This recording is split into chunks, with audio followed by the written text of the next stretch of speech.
It's not enough to just hide behind technology. Having real conversations with your clients, engaging them, digging deeper, understanding who they are and what they want, that goes a long way toward keeping top of mind awareness and doing the best job you can for your clients. Good morning. Are we live? Are we broadcasting now? We are live. Okay. We are live. And so our like topic I put out there, Housing. we're going to talk about real estate. Kind of being facetious about actually Sneet. I love you, but I was making fun of you a little of your video of the 5 things you must do this spring to sell your house. It was a great video. I shouldn't be making fun of your videos, but are we back? Are we back to that conversation? Or is that actually where we're at? What do you think? Well, nothing lasts forever, and it could not be a cartoonish, crazy, nutsoid seller's market forever. But there are factors that are continuing to make prices high and supply low. So, what are the 5 things, by the way? My first guess was list it, and then list it. That's what it's been lately. Deep clean, right? Declutter. Paint every room a neutral color. Landscape, because first impressions matter. Lelena will like that. Make sure you get a handyman contractor in to do all the repairs. Okay. All right. Well, those are all very common sense, smart things, and I wholeheartedly agree with them. And in any market, they would be a smart thing to do. But we are looking at a shift, right? So when we entered this nutsoid market, we were in some respects still locked down, right? Interest rates were under 3%. Inflation was not a factor. And there was a building supply issue, but that was about it, right? There was a joke that they found a bunch of plywood being smuggled into some cocaine, right? That was the joke. So now inflation is a significant factor. Interest rates are well over 5%. And we've got shortages in things like baby formula, which is crazy. That's kind of terrifying when you think about it. I mean, you got to be able to feed your infant, right? So the downstream effect of a lot of the corporate hedge fund involvements are now starting to be seen. So this guy, all right, so you can't tease me too much, but I found this guy on TikTok. Okay. TikTok. I refuse. It's fine. You don't have to. I'll do it for you. I will watch. Never did Reddit either. I just can't. I will watch TikTok for you. I will be ignorant. Right? So he looks like he's about, I don't know, 20, young guy. But he was talking about how hedge funds buying houses by the thousands is having an effect on the market.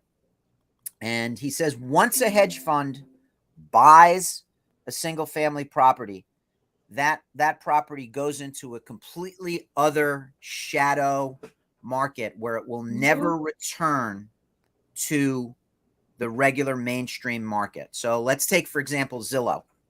So if you recall, fourth quarter last year, Zillow made this big announcement. They were liquidating 7,000 houses that they bought. Okay, and they were laying people off, and it was not a good day for Rich Barton, who is the CEO.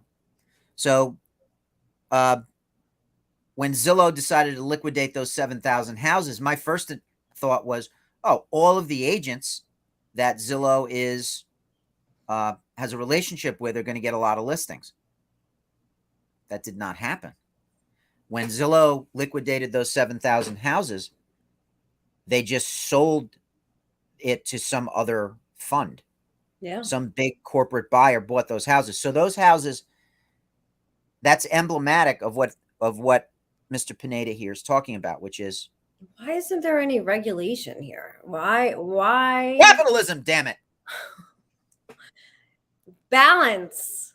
Balance. My God. And then it's a confluence of events because of inflation and shortages, supply shortages. New construction is down. New construction costs are up by reported 20%. Yep. In the industry, they're saying 40%, not 20%. And What did you say before we went live? Even if demand goes down, prices inflation will cause, right, because materials and things like that, rates and inflation are going to keep prices up. So I have long said that we're not heading for a crash, because the only two crashes that we have seen in our lifetimes, or the lifetimes of anybody who could even remember, going back to the Great Depression, have been born of a wholesale institutional collapse in the financial world, like a big crash on Wall Street, where hundreds of banks fail because of billions of dollars of bad paper out there. And I didn't see that. While I agree that we're not going to crash, I think we're headed into something different, something new, because We are. Yeah, this is interesting, because with Wall Street tanking the way that it is, people's down payments or their buffer, right? Their buffer, so maybe they didn't lose their down payment, but having that security behind them in purchasing a home is dissipating. I mean, there's a lot going on. So while it may not be the crash that the papers are all out there with gloom and doom, it's definitely going to be interesting. Well, there's going to be a peculiar dynamic that enters the market, because, as Ryan says, once the love affair with single family homes that institutional investment hedge funds have ends, then there's not going to be other hedge funds to sell to. And they will have to sell to smaller consortiums. So eventually, so let's suppose Zillow couldn't sell all those 7,000 houses to another hedge fund. Let's suppose Zillow sold it to 3 hedge funds, right? And then things went south even further, and they had to sell it to, 11 different regional. At some point, those houses return to the market, and they are not going to be sold for top dollar. And that is going to cause enormous pressure on Ken and Barbie, who are empty nesters and selling their house and expected to get $50,000 over asking. But because now they have not just one, but 2 external pressures that they didn't have before during the past 2 years. The first one is the return of distress and REO to the market because the moratoriums are over. But the second is, if these institutional investments that are owned hundreds and thousands of single family homes start to liquidate them on the retail market, they are going to want to dump those puppies. And they're not going to be in great shape, right? They're not going to, if you're in charge of 7,000 houses, how can you possibly maintain those houses? What are they doing? They're just vacant? I think they're rented. I think in many instances they're rented, but I just read that there's more Airbnbs than apartments in Manhattan now. That can't be possible. I don't know, but Manhattan has the largest percentage of millionaires than any other. They're not even legal. People don't pay attention to that. People don't pay attention to what's legal. They don't pay attention to that. There's agents out there that are cold calling against the executive order. None of ours. Yeah, none of ours. None of ours are cold calling. Although if they have a for sale by owner, they're permitted to call them. Don't smirk. None of ours are breaking Well, the I say that orders. they can enforce that just as much as they did They can't. the They mask can't. mandate. And there's a housing crisis. It's a stupid, stupid, stupid, stupid law, extreme law. We've had this conversation. It really aggravates me because that's part of our job. No, I understand the auto dialers where you're calling the same house 300 times in a row. Yeah. I But mean, there were moratoriums in the boroughs long before this ever occurred, right? well, But look, there is a correction that could be coming. I don't think it's going to be a crash of monumental proportions simply because it'll be a supply and demand born thing and not we can't borrow money kind of thing. So all of the big crashes have happened because there was no money to borrow, right? So in the late 80s, 2008, 2009, 2010, the financial institutions couldn't keep up with the housing needs of the buyers, and the sellers suffered. That is not the case anymore. All right. So whatever happens, it will probably be pulling the Band-Aid off, and it'll inside of probably 6 months or 18 months, something like that. And that narrow window of time, we'll be back to baseline. But this can't continue. We just put in White Plains a 2-bedroom house under 1,000 square foot under contract for $620,000. So are we going to become a county where all of the regular folks live in like northern Dutchess County and commute to Westchester? The cops, the nurses, the firefighters, the teachers. How do you afford to live here with 2 or 3 kids if a 2-bedroom ranch in a middle class place like White Plains is $620,000? Yeah, I mean, look, that was an issue before all this. I used to say before the pandemic, like if you make if your combined income or single parent income of $100,000 a year in Putnam County, you're basically a poverty level. You can't afford a vacation. You can't. There's no real quality of life as far as extras go. $250,000 is the new $100,000. That is the math of the middle class. Yeah, and that it's worse for Westchester. Westchester is much higher. It's worse. Gardenia, yikes! Yeah, yeah. Plus, so the taxes are higher. Question. So it's not the mortgage companies, Gardenia. It's the hedge funds. Yeah, who are buying up, and perhaps they're doing Airbnb or rentals. We're not really. Yeah, they're probably rentals. They're probably doing landlord stuff. They're probably just doing because Airbnb is a high service kind of a thing. You have a host that goes and gets the house professionally cleaned after every guest stays, and an institutional investor is like the companies that own garden apartments right now, big management companies.